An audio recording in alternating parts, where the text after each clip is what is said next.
자, 이제 두 번째 시간입니다. 상인법이죠? 예. 상인법은 이제 주인법을 기초로 해서 만들었다 보시면 돼요. 예. 주인법이 좀 잘 돼 있으면 상인법은 우리 비교해서 똑같은 것도 있고, 그죠?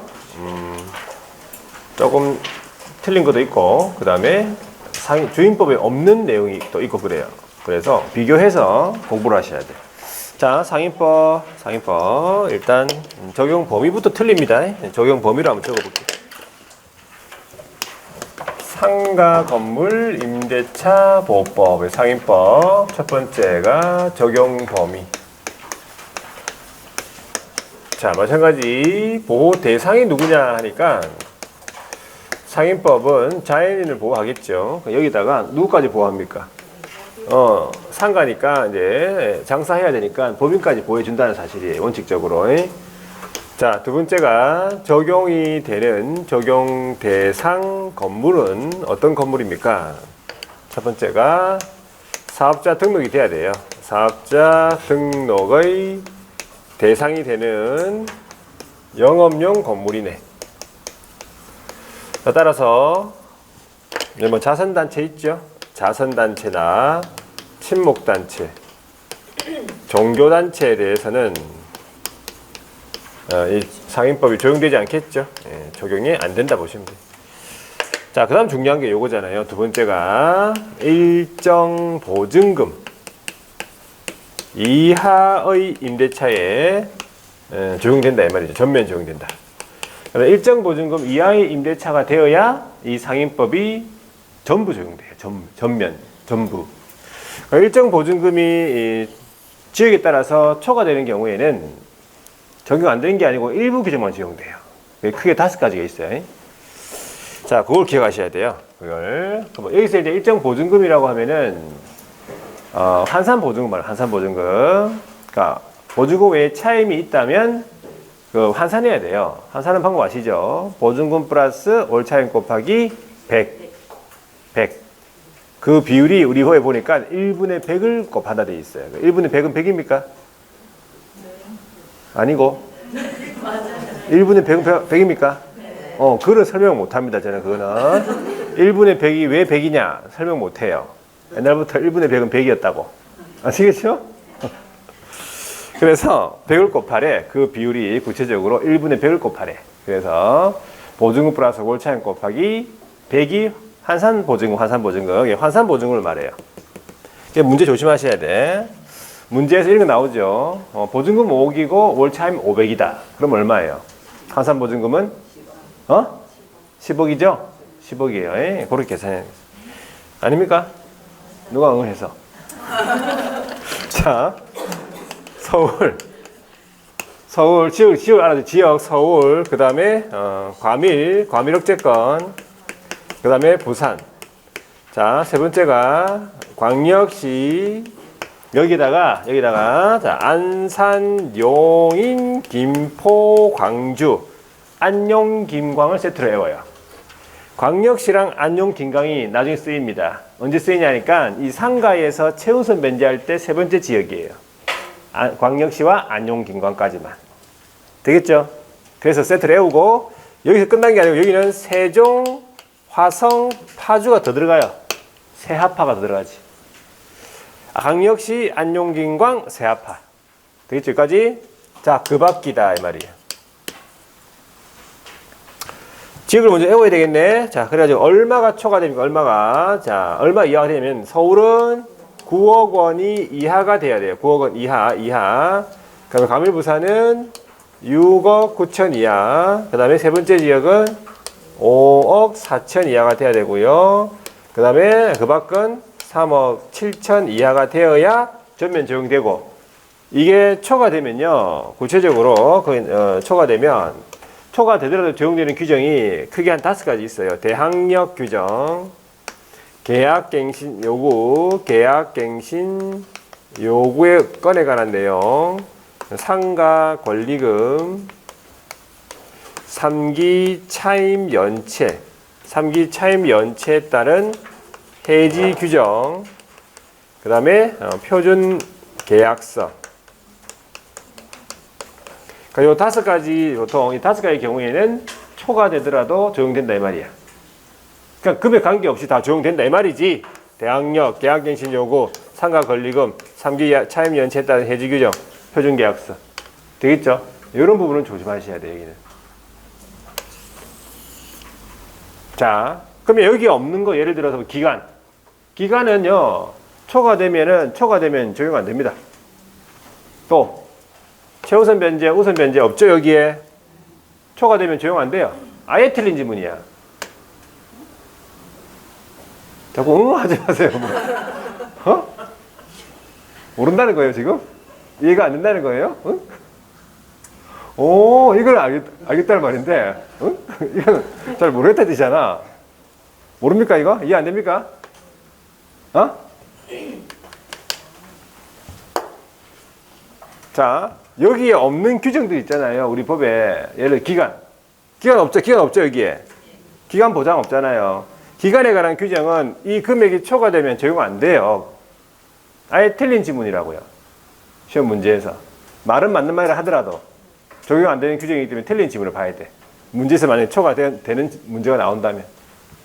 그게 이제 기간하고, 그 다음에 최우선 변제, 우선 변제, 임차권 등기 명령, 월차임 산정률 제한, 보증, 차임 증감 청구, 다 없잖아요, 여기에.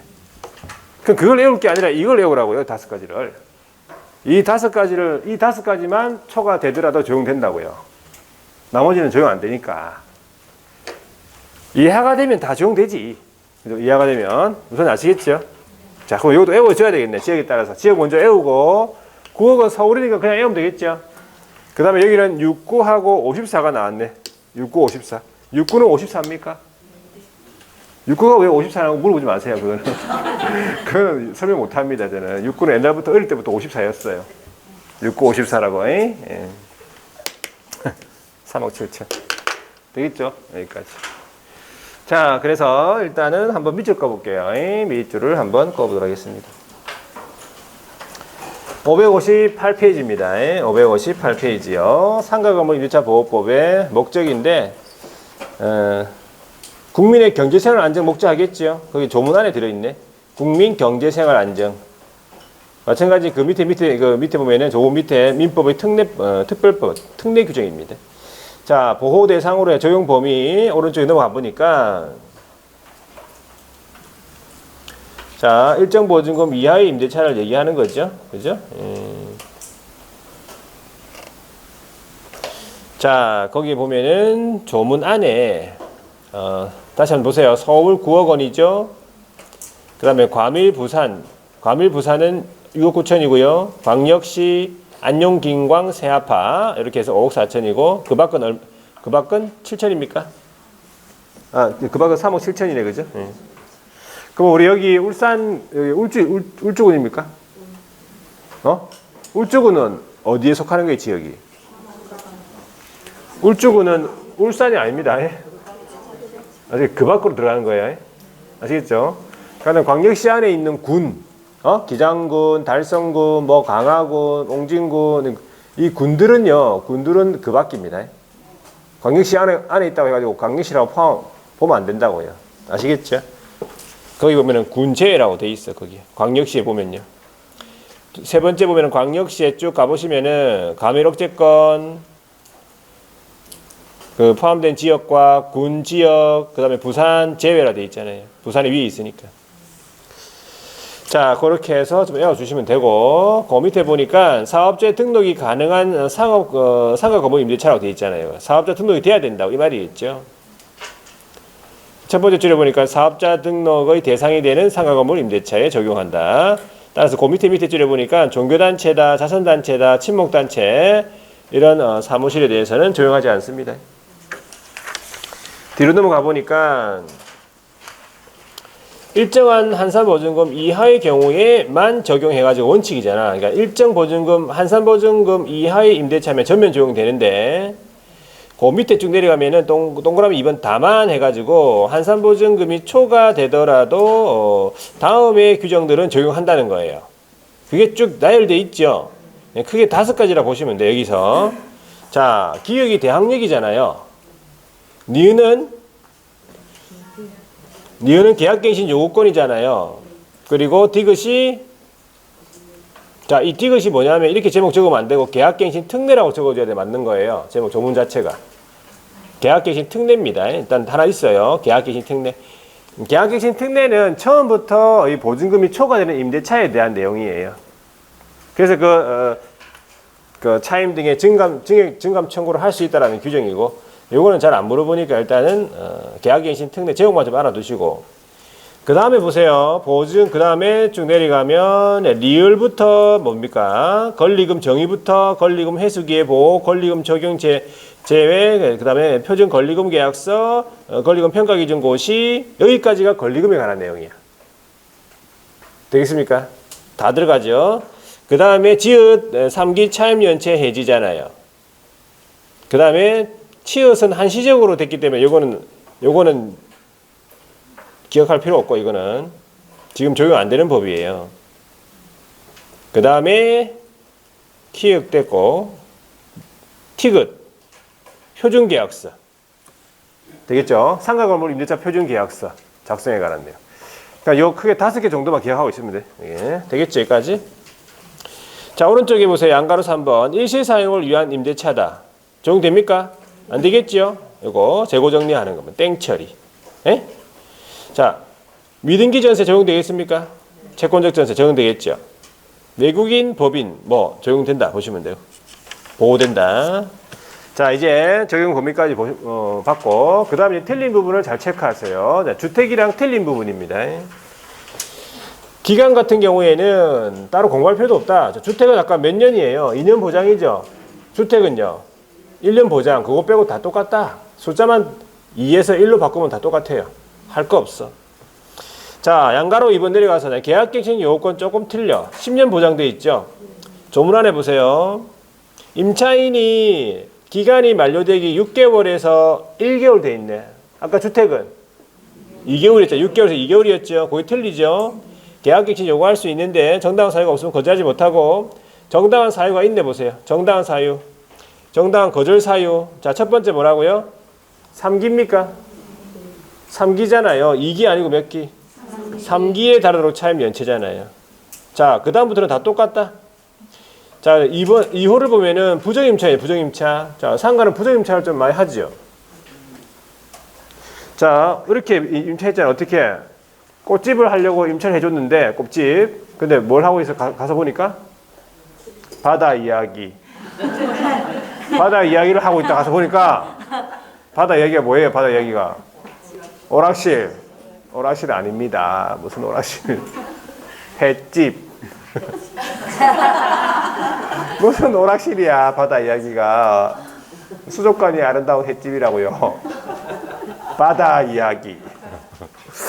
어쨌든지 꽃집을 한다고 했는데 왜 횟집을 하냐고. 부정임차예요. 예를 들어서 그런 거. 자, 금이 다 똑같아.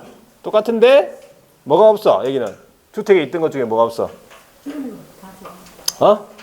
주택에 있는 것 중에 여기 없는 거 있잖아. 뭐 실제 거주가 없잖아요.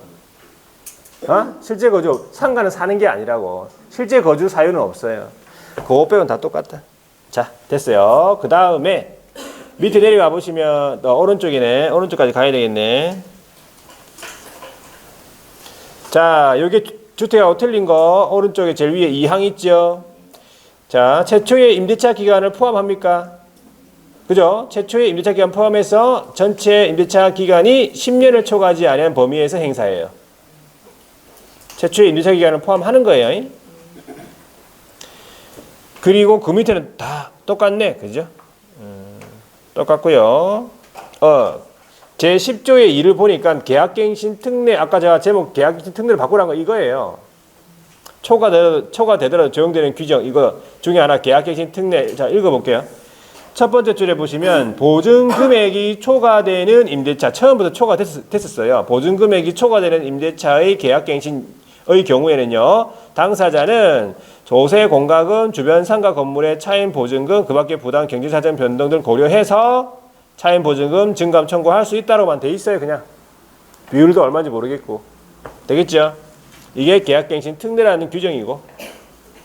자, 전대차 관계에서의 적용 등이라고 되어 있는 거죠. 중요한 건 볼게요. 2항. 임대인의 동의를 받고 전대차 계약을 체결한 전차인은 적급 전차인을 말하겠지. 그죠? 임차인의 계약갱신 요구권 행사 기간 내에 임차인을 대위해서 계약갱신 요구를 할 수 있다는 거지. 행사할 수 있다는 거지. 이건 잘 나오는 지문이에요. 적급 전차인. 자, 넘어갈게요. 넘어갔어. 565페이지 제일 위에 양가로서 한번 묵시적갱신입니까? 법정갱신인데 이 법정갱신이 따로 이렇게 조문 자체가 몇 조 이렇게 규정된 게 아니에요. 계약갱신 요구랑 같이 붙어 있어요. 그러니까는 조문을 보세요. 제10조 계약갱신 요구 등 여기에 같이 사항으로 나오자는 거잖아요. 사항으로. 위에 1항, 2항, 3항이 있고 계약갱신 요구했을 때 그 사항에 나오는 거예요. 그러니까 1항의 기간이 뭐야? 임대인이 1항의 기간이 뭐야 하면 6월에서 1월 사이예요. 기간 만료 6월에서 1월 사이야. 요 기간에 계약갱신 요구하는 기간이잖아, 임차인이. 요 기간에 자, 임대인이 어떻게 했어요? 갱신 거절 통지를 안 한다든지 조건 변경 통지를 안 한다든지 그러면 이제 이게 묵시적 갱신이 돼버린 거예요. 그 기간이 끝나는 때에 전 임차와 동일한 조건으로 다시 임대차. 그래서 존속기간 몇 년? 상가니까는 1년이잖아요. 임차인은 언제든지 계약 해지 통지할 수 있고 통지받고 3개월 효력 발생. 똑같잖아. 1년입니다. 대항력은 다 똑같잖아. 근데 뭐가 틀린 거예요? 대항력은. 조문안에 보세요. 대항력은 인도 두 번째 줄입니까? 인도가 건물의 인도면 똑같다. 인도니까 인도 그 다음에 그 밑에 사업자 등록 신청이잖아요. 요거 빼고는 다 똑같아요. 주민등록이 아니라는 거지. 사업자 등록이 아니고 사업자 등록 신청. 요걸 기억하셔야 돼요. 자, 넘어갈게요. 뒤로 넘어가서 566페이지에 뭐 판례가 있네. 자, 판례 중에서 첫 번째 판례를 보니까 사업자 등록을 마친 사업자가 임차 건물의 전대차 등으로 해서 사업을 개시하지 않거나 사실상 폐업을 했다. 그랬을 때요. 자, 그 밑에 줄에 보니까 적법한 사업자 등록이라고 할 수가 없네. 그죠? 그리고 그 2번 판례에 보면은 세 번째 줄. 자, 사업자가 폐업 신고를 했다가 다시 같은 상호 등록번호로 사업자 등록을 했다 하더라도 그 밑에 대항력 우선 변제권이 그대로 존속한다고 할 수는 없는 거지. 새롭게 등록했을 때부터 발생한다 이 말이에요. 대항력 우선 변제권이. 그래서 3번 판례가 아까 1번 판례랑 연결되는 건데 보니까 자, 상가 건물을 임차하고 사업자 등록을 마친 사업자가 임차 건물을 전대차를 했다 이 말이야. 전대차를 했으니까 이제 임차인은 그 유효한 이제 대항력을 이제 유지하지 못하는 거죠. 근데 그 밑에 보면 전대차를 한 경우에 그 밑에 대항력 우선 변제권을 유지하기 위해서는 이 임차인이 대항력 우선 변제권을 유지하기 위해서는 그 옆에 전차인이 그 전차인 명의로 사업자 등록을 해야지 임차인이 대항력 우선 변제권을 유지한다 이 말이에요. 그러니까 1번하고 3번 판례가 연결되는 거예요. 그 다음에 이제 5번 판례를 가보시면은 상가 건물 일부에 대해서 임차를 하는 경우가 있죠. 그때는 사업자 등록을 하는 경우 그 일부를 표시하는 도면을 첨부를 해라고 되어 있네. 그죠? 도면 첨부. 자, 여기까지 판례 보고. 자, 보증금 보호는 똑같죠? 자, 우선 변제권 똑같은데 틀린 부분은 우선 변제권은 확정일자 받아야 되죠. 확정일자. 확정일자 어디서 받으러 갑니까? 확정일자는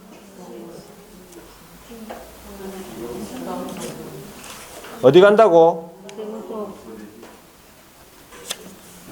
세무서 갑니다. 법은 아니야. 자, 세무서, 관할 세무서 가야 돼요. 상가 건물 소재지에 관한 세무서 가야 된다고.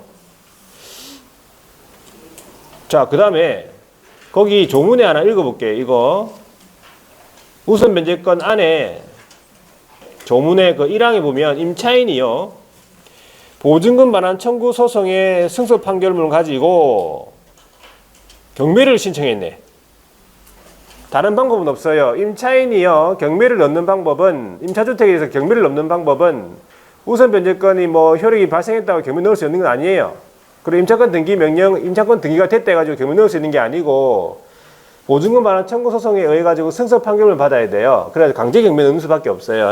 그래가지고 경매를 넣는데 세 번째 줄에 보면 여기 반대 의무의 이행이나 이행의 제공을 집행 개시 요건으로 하지 않는다는 거지. 이 말은 주택을 그러니까 그 상가를 인도 안 해줘도 그죠? 경매를 넣을 수 있다 이 말이에요. 이거 알아두셔야 돼요. 이거. 자, 나머지는 됐고요. 그 다음에 뒤로 넘어가서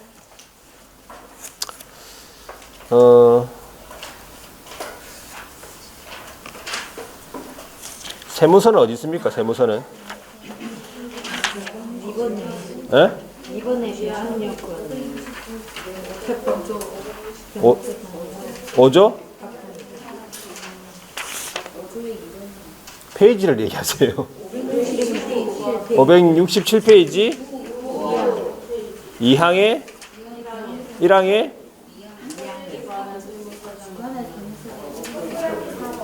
동그라미 4번.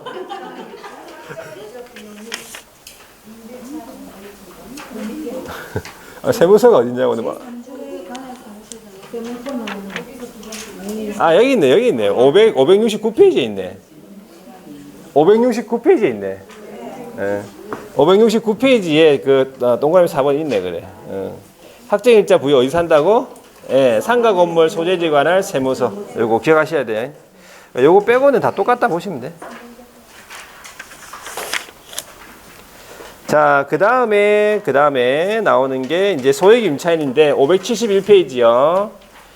소액임차 보증금이랑 우선면제, 최우선 변제는 다 똑같겠죠. 근데 뭐가 틀리겠어요? 범위가 틀릴 거 아니야. 소액임차 보증금 범위랑 최우선 변제 금액이. 572페이지 보세요. 0제6조 있습니까?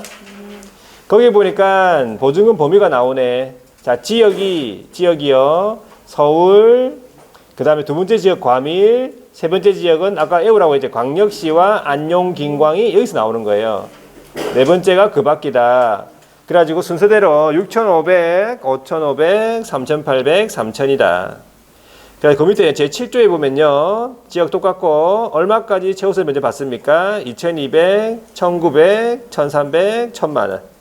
순서대로 애워주면 돼. 지역도 애울 게 없다. 세 번째 지역밖에 없네. 광역시랑 안용, 김광밖에 없잖아요.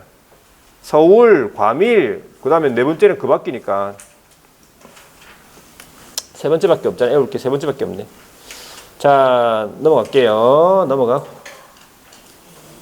차임 등의 증감 청구는 조금 다른데, 여기는 뭐가 들어가냐 한번 보세요. 차임 보증금이 조세 공과금 그 밖에 부담의 증감, 그 다음에 이게 들어갔어.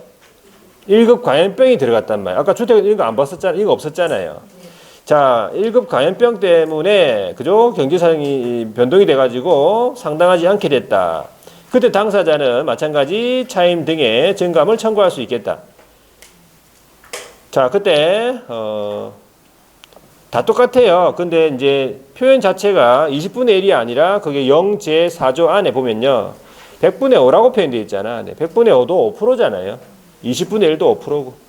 이런 식으로 되어 있고 나머지는 다 똑같은데 1급 감염병이 들어가 있으니까 밑에 내려가 보시면요.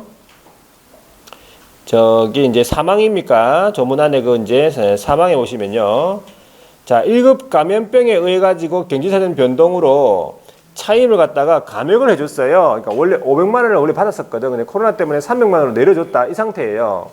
그래가지고 다시 이제 좋아졌어요. 그래가지고 감액을 했는데 감액 후 다시 이제 임대인이 이걸 증액을 하고 싶은 거야. 좋아져가지고 증액을 하는 경우에 증액을 청구하는 경우에는요 이렇게 되는 거지. 증액된 차임 등이요 감액 전 차임 등에 달할 때까지라는 말은 아까 예를 들어서 500만 원에 달할 때까지 500만 원에 달할 때까지는 위에 있는 단서를 적용하지 아니한다. 이 말은 100분의 5를 초과해서 증액 청구를 할 수 있다 이 말이에요. 맞잖아요. 우리 증액 청구할 때 100분의 5 초과하면 안 되는데 원래 500만 원 받을 때까지는요. 500만 원에 달할 때까지는 100분의 5를 초과할 수 있다. 이런 의미예요. 되겠고. 자, 밑에 있는 월차임 전환시 산정률 제한은 다 똑같겠지. 근데 비율이 틀립니다. 자, 비율만 볼게요. 비율은 뒤에 나와 있으니까. 예, 뒤에 있네. 자, 연 1할 2푼 돼 있네. 연 1할 2푼. 연 12% 요거랑 그 다음에 기준금리 곱하기 4.5라 해야 돼요. 플러스 2가 아니고 곱하기 4.5. 요거 두 개 중에서 낮은 비율을 곱한다 이 말이죠. 자, 그 다음에 양가로 5번은 3기 차임 연체에 따른 해지. 요거는 상가에만 있죠. 그죠? 예. 자, 임대인이요. 임차인이 3기에 달하도록 차임을 연체하면 계약 해지할 수 있다라는 거. 초가 되더라도 적용되는 규정이고.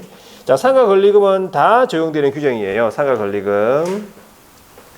자, 보세요. 상가 권리금 계약인데 권리금이 뭡니까? 두 번째 줄에 보세요. 영업시설 비품, 거래처 신용 영업사의 노하우, 점포 위치에 따른 영업사의 이점 같은 유무형의 재산적 가치에 대한 이용 대가로 돼 있죠. 그래가지고 이 항을 보면요. 권리금 계약이란 신규 임차인이 되려는 자가 임차인에게 권리금을 지급하기로 하는 계약이다 이 말이죠. 그게 권리금 계약이에요. 자, 그래서 권리금 보호에 관한 내용으로서 거기 밑에 조문에 보시면 1항입니다. 임대인은요. 기간이 좀 틀립니다. 기간이 만료되기 6개월에서부터 종료시라 돼 있잖아. 1개월이 아닙니다. 종료시까지 요 기간 안에 이 말이죠. 그 밑에 줄에 보시면 권리금 계약에 따라서 임차인이 추선한 신규 임차인으로부터 권리금의 회수할 수 있는 기회, 권리금 지급받을 수 있는 기회를 방해해서는 안 된다는 거죠. 그러니까 임대인이 방해하면 안 되는 거예요. 임차인이 신규 임차인으로부터 권리금 받는 것을 임대인이 방해하면 안 된다 이 말이지. 되겠죠? 자, 그러면 방해 행위가 쭉 나와 있어요. 보세요. 4가지가 나와 있는데 첫 번째 1호 권리금을 갖다가 이 임대인이 신규 임차인한테 내한테 달라고 하는 거예요. 요구하는 거지. 요구하거나 그 밑에 수수하는 거. 그리고 2호에 보시면 권리금 지급을 못하게 하는 거예요. 3호에 보시면 세 번째 줄입니까? 현저히 고액의 차임과 보증금을 요구하는 거야. 그러니까는 신규 임차인이 막 비싸니까 계약책을 안 할 거 아니야. 오른쪽 4회에 보시면요. 정당한 사유 없이 이 신규 임차인하고 계약 체결을 거절하는 거예요. 임대인이. 자, 이런 행위가 방해 행위라는 게 나와 있고요. 그런데 그 2항에 보시면 그 밑에요. 정당한 사유가 있는 것으로 본다 이 말은 방해도 된다. 이제 권리금 해수기에 부여해줄 필요 없다. 이런 의미예요. 계약 체결 거절해도 된다. 이런 말이지. 그럼 어떤 사유냐 보니까 자, 그걸 안 하고 넘어간 게 뭐냐면, 잠깐만요. 574페이지에 1항에 하나, 둘, 셋, 네 번째 줄 있죠. 자, 방해하면 안 되는데, 아니 된다고 돼 있죠. 네 번째 줄에 방해해서는 아니 된다 돼 있는데, 다만, 제10조 1항 각호 어느 하나에 해당하는 사유, 제10조 1항 어느 하나, 이게 뭐예요? 각호, 이게 뭐야? 이게 계약갱신 요구 거절 사유예요. 상기부터 해가지고, 임차인에서 의무 현재 위반까지. 있죠? 그 8가지. 그 8가지 어느 하나의 사유가 있다면, 그러하지 아니하다. 이 말은 임대인도 방해해도 된다. 이 말이야. 이것도 정당한 사유가 있는 그에 들어가는 거예요. 방해도 된다. 그래서 그거 기억하고 일단 한 개. 그 다음 다시 그 오른쪽에 위에 2항 있죠? 정당한 사유가 있는 것. 어떤 거냐 보니까 1호에 보세요. 자, 신규 임차인이 딱 보니까 보증금, 차임을 지급할 자력이 없다. 쉽게 하면 이제 돈이 딱 없어 보인다 이런 말이야. 그럼 딱 보면 안 하마. 딱 보면 돈이 없어 보이네 이러면서 그러면서 계약 체결을 거절하는 거예요. 딱 보면 압니까 그러면? 모릅니다. 요즘에는 돈이 있는지 없는지 모른다. 응? 아무도 몰라요. 자, 그래가지고 그럼 어떻게 판단합니까? 있는지 없는지를 이렇게 판단해요. 임차인이요. 신규 임차인에 대해서 알고 있는 그 정보, 그러니까 차임 보증금의 자금력이라든지 의무 이행 의사 능력 같은 거를 알고 있는 대로 정보를 제공해야 돼요. 임대인한테. 그 의무가 있어. 그 제공된 정보를 보고 일단은 판단하는 거지, 임대인이. 딱 보니까 좀 돈이 없어 보이니까 판단하는 거예요.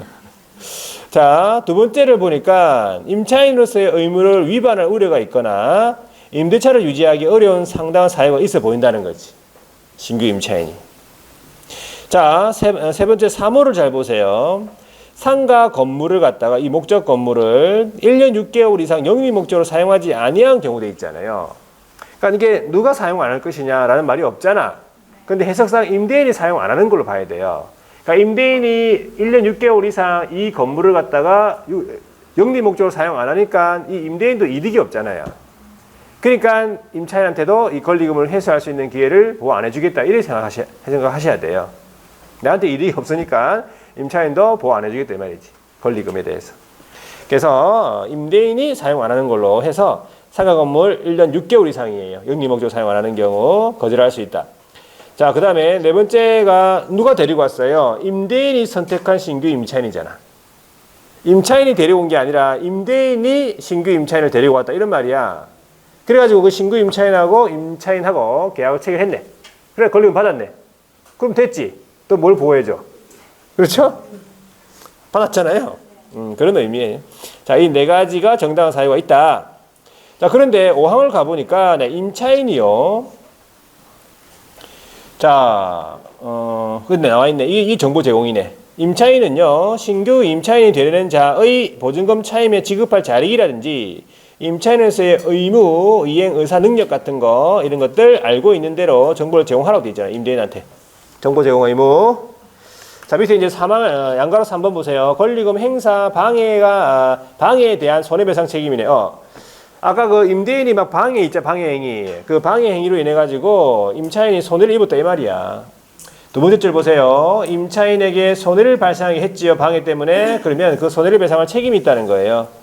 그때 그 손해배상액이 얼마냐 하니까 최초에 지급하기로 했던 권리금이 있을 거 아니에요. 그거랑 임대차 종료 당시 산정한 권리금 중에서 낮은 걸 말해요. 낮은 금액을 넘지 못한다는 거지. 그런데 사항을 보니까 이 손해배상 청구할 권리는요. 빨리 청구 안 하면 소멸한다 이거죠. 임대차 종료된 날로부터 3년 이내에 행사하지 않으면 시효로서 소멸한다 이 말이죠. 소멸시효. 3년 이내에 빨리 행사하라고요. 자, 권리금 보호 안 되는 경우 보호 제외가 나와 있죠. 세 번째 줄입니다. 대규모 점포, 준대규모 점포라고요. 백화점 할인 매장 있죠. 이런 이제 일부 코너들. 그 다음에 가로 안에 보면 다만 전통시장 제외예요. 전통시장 상가는 보호해줍니까? 권리금? 네, 전통시장 살려주기 위해서 보호해준다라고 돼 있네. 자, 이후에 보니까는 국공유 재산은 당연히 이제 보호 안 해준단 말이지. 국가재산이니까. 그렇게 생각하시고. 자, 뒤로 넘어가 볼게요. 표준 권리금 계약서 권장이 되죠. 표준 권리금 계약서를 누가 정하냐? 국장이 정한다고요. 국장이 정하는데 누구랑 협의 거쳐요? 법무부 장관과 협의 거치네. 법장과 협의를 거쳐가지고 표준 권리금 계약서를 정하여 그 사용 권장. 이것도 다 초과 내려도 적용되는 규정이죠. 표준 권리금이니까 권리금 계약서. 자, 그 다음에 밑에 권리금 평가 기준 고시 나오네. 국장이죠. 권리금에 대한 감정평가 절차와 방법에 관한 기준 고시 국장입니다. 자, 그 다음 오른쪽에 이제 종합적 보호에서 임차권 등기 명령 제도는 똑같아요. 안 봐도 돼, 이거는. 주택이랑 똑같으니까 안 봐도 되고. 자, 뒤로 넘어가서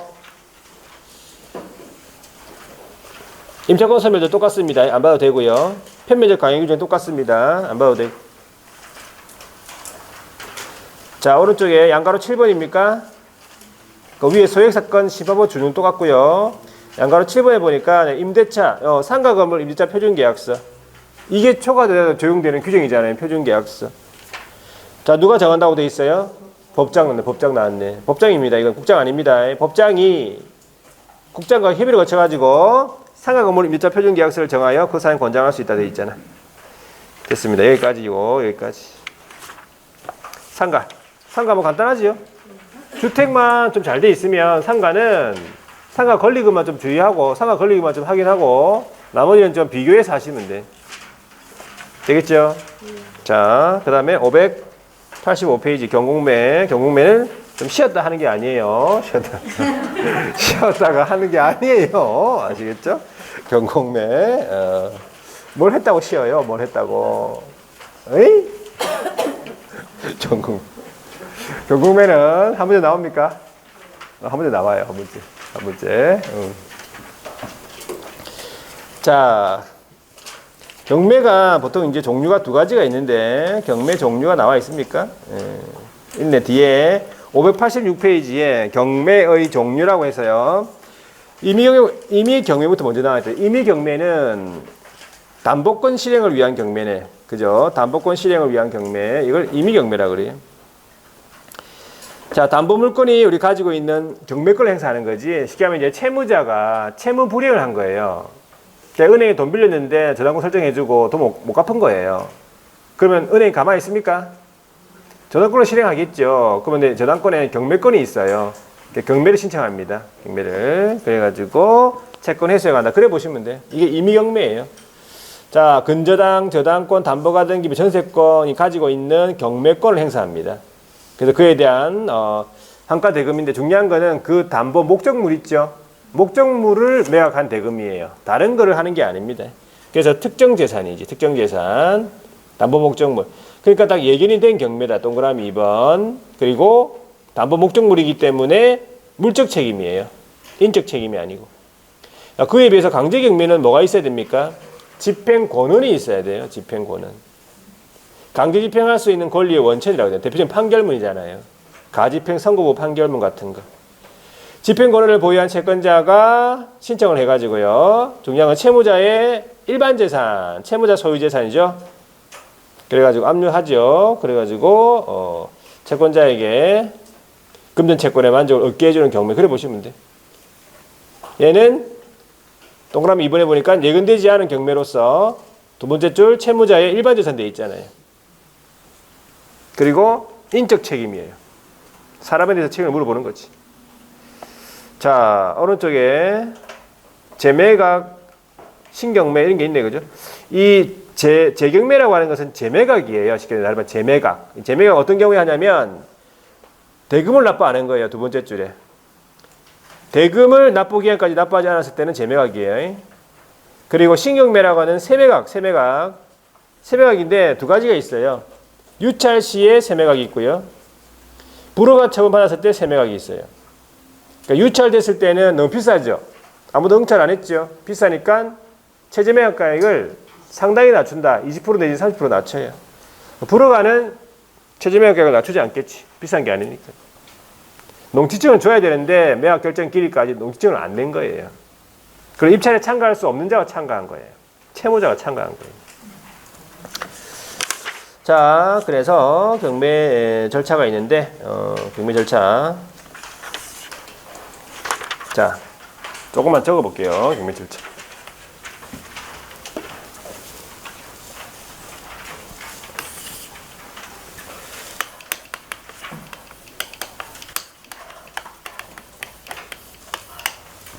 자, 이 경매 절차 이 부분도 여러분들이 조금 어려워하더라고. 그 왜 어려워하는 거예요 또? 공부를 안 해서 그렇지 뭐. 맨날 채널 앞에만 하고. 안 해서 그래요. 하면 별거 없어요. 자, 첫 번째 단계. 요 순서대로 좀 기억합니다. 일단 요 순서대로 여러분들이 경매를 신청을 하지. 그러면 법원에서는 그에 따른 경매 개시 결정을 해요.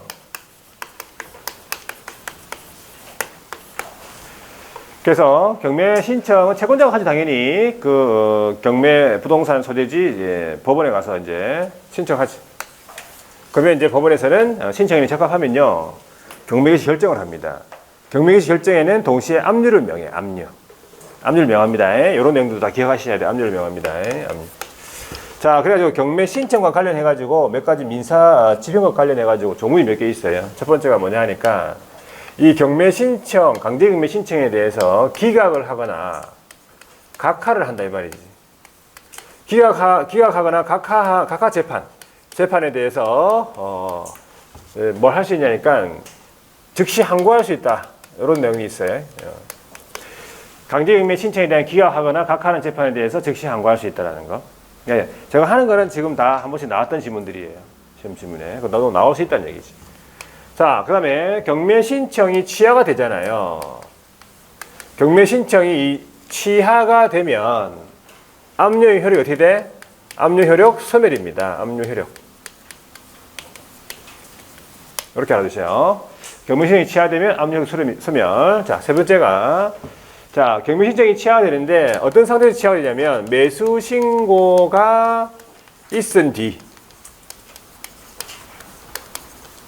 자, 매수 신고가 있은 뒤에 취하된다 이 말이지. 그러면 진행이 된 거죠, 지금 경매가 절차가. 그러면 어떤 사람들이 있냐면 이런 사람들이 있어요. 최고가라는 사람이 있어요. 최고가 매수 신고인. 그 다음에 이제 매수인이라 부르는 사람이 있는데 이 매수인은 최고가와 같은 사람이야. 이름만 다르게 부를 뿐이에요.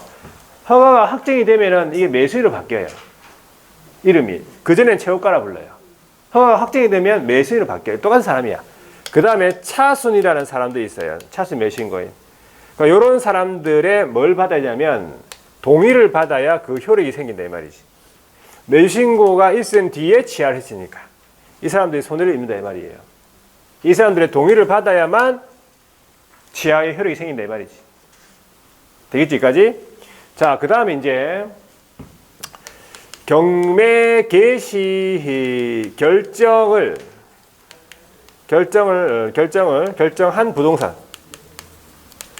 부동산에 대해서 다른 경매 신청이 있는 거예요. 다른 경매 신청. 그러니까 경매 개시 지금 결정을 한 부동산인데 다른 경매 신청이 들어왔다. 그러면 이 다른 경매 신청을 각하하는 것이 아니다는 게 중요한 거예요. 뒤에 경매 신청을 뭐 안 하는 거 없는 걸로 하겠다. 이게 아니고 일단 뒤에 경매 신청이 각하하는 것이 아니고 이 다른 경매 신청에 대해서 다시 경매 개시 결정을 해요. 다시 경매 개시 결정. 그래가지고 절차는 먼저 경매 개시 결정한 절차에 따라 경매 진행하는 거지. 그러니까 뒤에 경매 신청을 각하하는 게 아니다. 이 말이 중요한 거예요. 다시 경매 개시 결정하는데 절차는 요 먼저 경매 개시 결정한 절차에 따라서 경매를 진행한다고요. 다 나왔던 지문이고. 자, 이 정도만 알아두시면 돼. 일단은. 자, 그런 다음에 이제 아까 얘기했죠. 경매 개시 결정에는 압류를 명한다고. 그러면서 경매 개시 결정의 사유를 기입 등기해 줄 것을 촉탁합니다. 등기상 증명서에. 그게 경매 개시에 관한 기입 등기 촉탁이에요. 그리고 경매 개시에 관한 결정문 있죠. 경매 개시 결정문을 채무자에게 정본을 송달해요. 정본을. 경매 개시 결정문 정본 송달.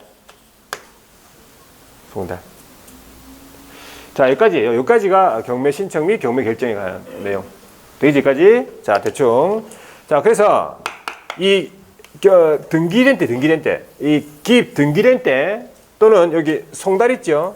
송달된 때, 기입 등기된 때, 송달된 때 둘 중에서 먼저 된 때 압류 효력이 생겨요. 아까 압류한다 했잖아요. 그 압류 효력이 언제 생기냐 하니까 등기된 때 또는 송달된 때 둘 중에서 먼저 된 때 생깁니다. 압류 효력이. 자, 그래서 여기까지 알아두시고 여기까지. 자, 두 번째가 이제 배당 요구 종기네, 그죠? 배당 요구 종기 결정 및 공고에 관한 내용인데 두 가지만 아시면 돼요. 일단은 첫 번째가 이 배당 요구 종기잖아요. 배당 요구 종기에 관한 결정인데 요거는 언제 하냐면 배당 요구 종기는 압류 효력이 생긴 때로부터 압류 효력 생긴 때로부터 일주 안. 그러니까 압류 효력이 생긴 때로부터 일주일 이내라 보시면 돼요. 아까 압류 효력이 언제 생긴다고요? 압류 효력이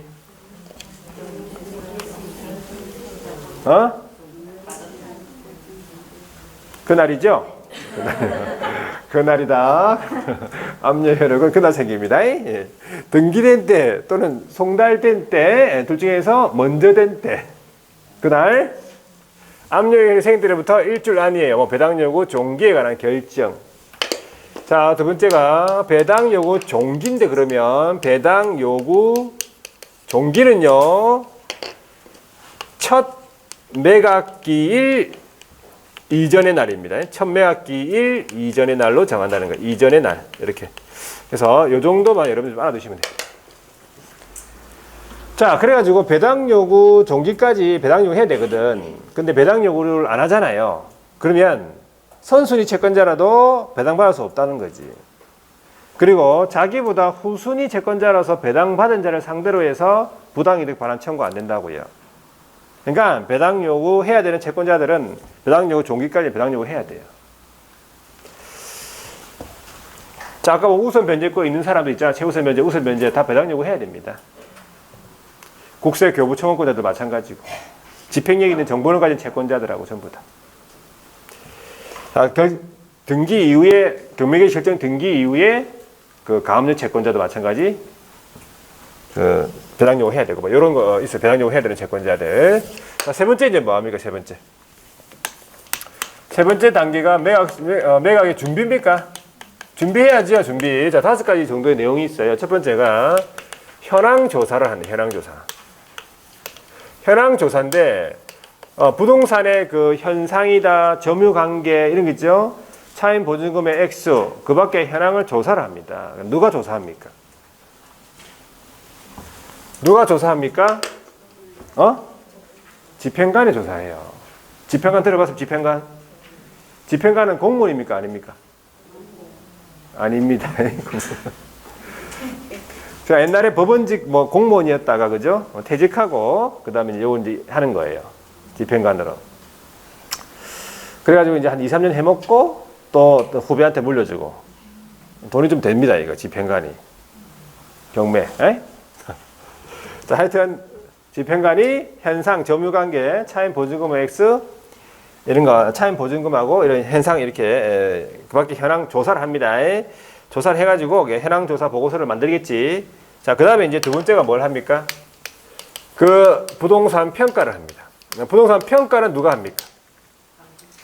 평가는 감정평가사가 하겠지. 감정인이 하겠죠. 감정평가사가 하겠죠. 감정평가사가 좀 돈이 좀 됩니까? 감정평가사. 안 된다고? 모른다고? 돈이 안 되면 안 물어보겠지, 내가. 돈이 좀 될 거예요. 감정평가사는 일단 일정한 좀 이렇게 분배를 합니다. 법원에서 이런 물건, 이런 거 있지, 경매, 이런 거 다 감정평가하라고 이렇게 좀 배분을 해주는 편이에요. 그리고 뭐 법인에 들어가가지고 또 그 법인이 하는 그 뭐 물건들 다 평가하고 이런 식으로. 그러니까, 근데 이제 시험이 조금 어렵습니다. 이게 시험은 1차, 2차로 나뉘어 있는데 1차는 필기시험, 1차는 이게 객관식이에요. 똑같이. 우리 민법하고 뭐 이런 거 다 들어가. 민법 뭐 이렇게 그다음에 개론도 들어가. 부동산 원론이라고 개론도 들어가고 공시법 그다음에 뭐 공법도 좀 있고 그다음에 회계 있고 뭐 그래요. 회계. 근데 중요한 거는 뭐가 들어가냐면 여기에 1차로서 영어가 들어가요. 중요한 거는 영어 가가지고 영어 시험을 치는 게 아니라 토익 점수 어떤 거 제출해야 돼요. 700점 이상. 영어 되는 사람은 가서 한번 해보세요. 영어 되는 사람. 영어 때문에 못 해먹겠다 이거. 700점을 만들어줘야 되는데 그죠? 최근 거 그러니까 하여튼 옛날 거 말고 옛날에만 했던 거 말고 최근 거 700점. 그리고 1차는 어느 정도 됩니다. 대충 막 그냥 막 하면. 근데 2차가 문제예요. 2차가 막 또 쓰고 막 또 감정평가하고 막 다 해야 돼요. 거래 사례 비교법 이래가지고 다 해야 돼. 어렵겠죠? 2차에서도 많이 떨어집니다. 자, 일단 뭐 이거 하고 봅시다. 이거 공인중개사 뭐 취득하고 일단 한번 생각해 봅시다. 하든지 말든지. 아시겠죠? 공인중개사도 취득 못했는데 지금 뭘 하겠냐. 자, 공인중개사 일단 취득하고 편하게 올해는 공인중개사 취득하기 목적으로 하고 목표로 하고 내년에 한번 또 감정평가사 또 생각해 보든지. 아시겠죠? 괜찮아요. 감정평가사 많이 하면 요즘 젊은 친구들 많이 하더라고. 젊은 친구들 많이 하던데. 왜? 공인중개사도 힘들어. 이것도 감당하기도 벅차나. 공인중개사고. 자, 하여튼 부동산 평가를 합니다.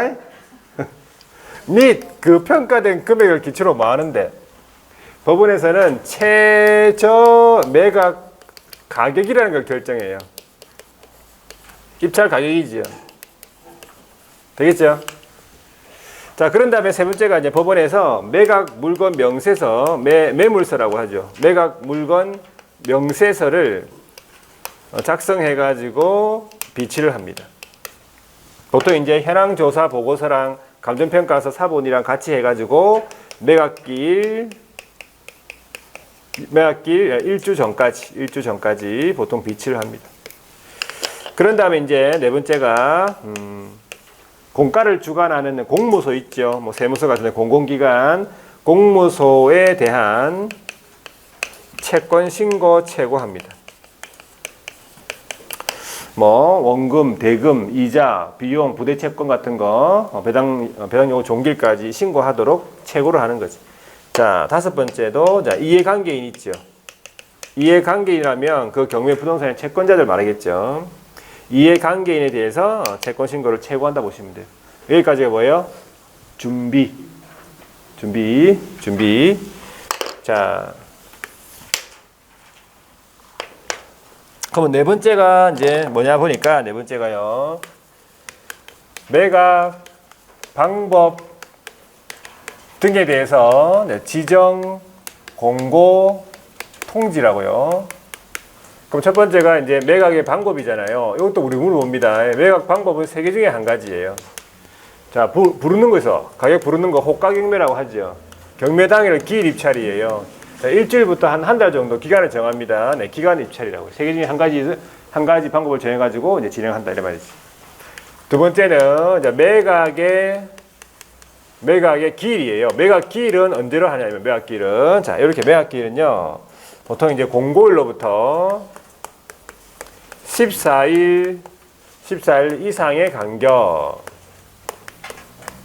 그러니까 공고를 했으면 그 2주 있다가 매각기일이 된다 이 말이지. 공고일로부터 14일 이상의 간격을 두고 지정되니까 공고하고 2주 정도 있다가 이제 매각기일이 된다 이 말이에요. 자, 그런 다음에 세 번째가 매각의 결정기일입니까? 매각의 결정기일이네. 매각 결정기일은 매각기일로부터 일주일 이내입니다. 그 매각 기일로부터 일주일 이내 이렇게 보시면 돼요. 두 가지 마시고 이런 내용들을 이제 공고 통지하겠죠. 등기우편으로 이제 송달을 합니다. 등기우편 송달. 발송한 때 송달된 것으로 본다. 발송지. 자, 그 다음에 이제 다섯 번째가 뭐예요? 매각의 실시겠죠. 자, 매각 실시는 당연히 어디서 합니까? 법원 안에서 해요. 법원 안에서 하는데 허가받아가지고 다른 장소에 할 수 있다. 허가받아가지고. 자, 거기 보면은 이제 뭐 입찰표, 입찰봉투, 매각사건 목록, 그 다음에 매각물건 명세서 이런 거 비치가 돼 있고. 자, 보통 이제 동시매각이 원칙이네. 동시매각 원칙이란 말이 같은 매각기일에, 하나의 매각기일에 부동산이 두 건이다, 사건이 두 건이다, 이상이다 그러면 동시에 매각하는 게 원칙이다. 단합을 방지하기 위해서 동시매각 원칙. 자, 이제 입찰을 개시를 합니다. 입찰 개시. 자, 입찰을 개시하는데 집행관이 이제 절차를 진행하겠죠. 집행관이 이런 현황 보고서라든지 감정평가서라든지 사건 목록이라든지 매물서를 다 열람을 시켜요. 열람시키고 특별한 매각 조건이 있으면 막 고지하고, 그다음 입찰 마감 시간, 개찰 시간 막 고지하고 입찰표를 써내라 그래요. 입찰표 제출 최고. 그래가지고 입찰을 개시하지요. 그러면 입찰 참가자들은 뭐 해야 돼요? 입찰표를 써야 될 거 아니에요. 입찰표를 제출하면서 뭐까지 냅니까? 여기서 중요한 게 매수 신청 보증금이에요. 보증의 제공. 매수 신청 보증의 제공.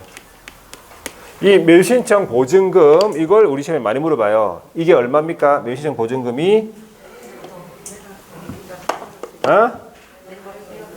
매수 신청 보증금이 얼마냐고.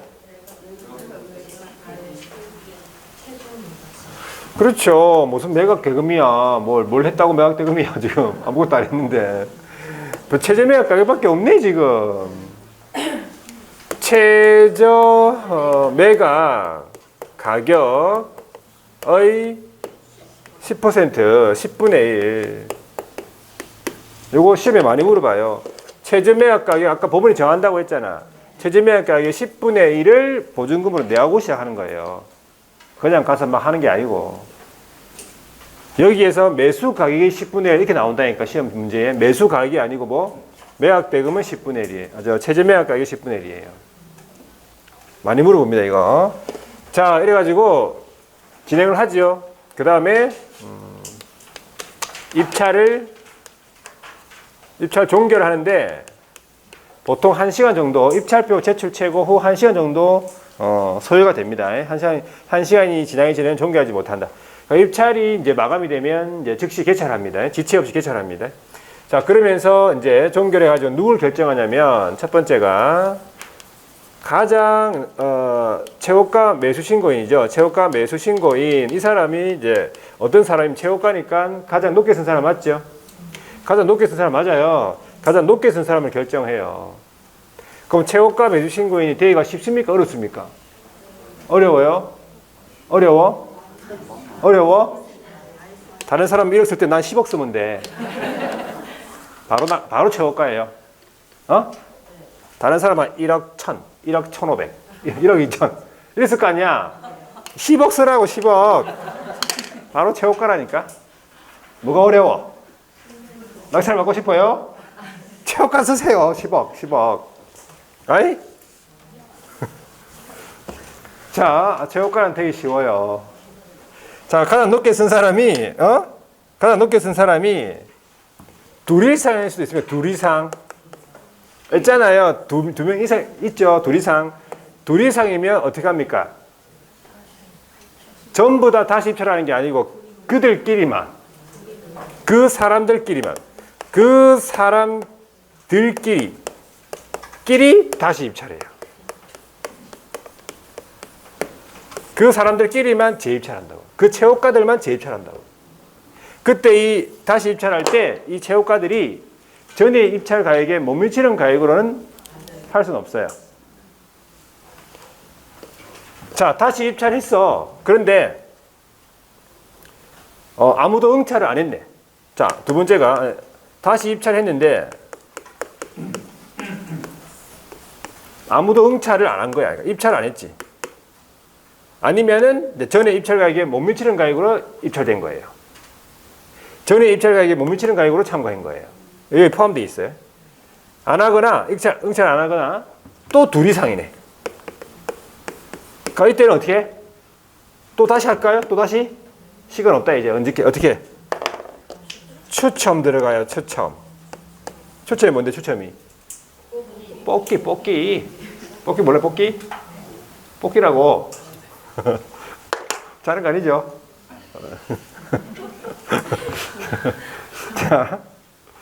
자, 뽑기인데 뽑기 순서를 어떻게 정합니까? 가위바위보. 뽑기 순서는 가위바위보.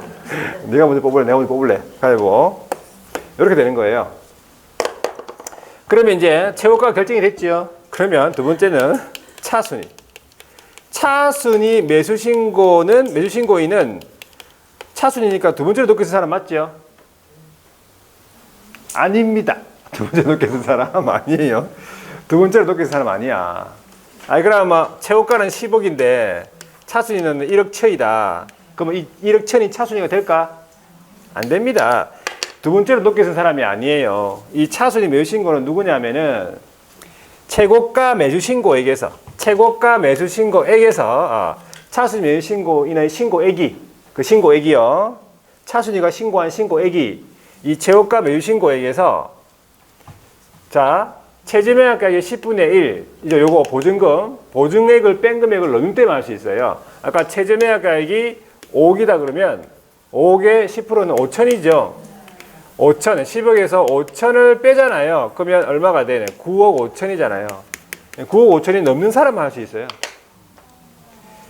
최고가 매수신고액에서 이 보증액을 빼야 돼요.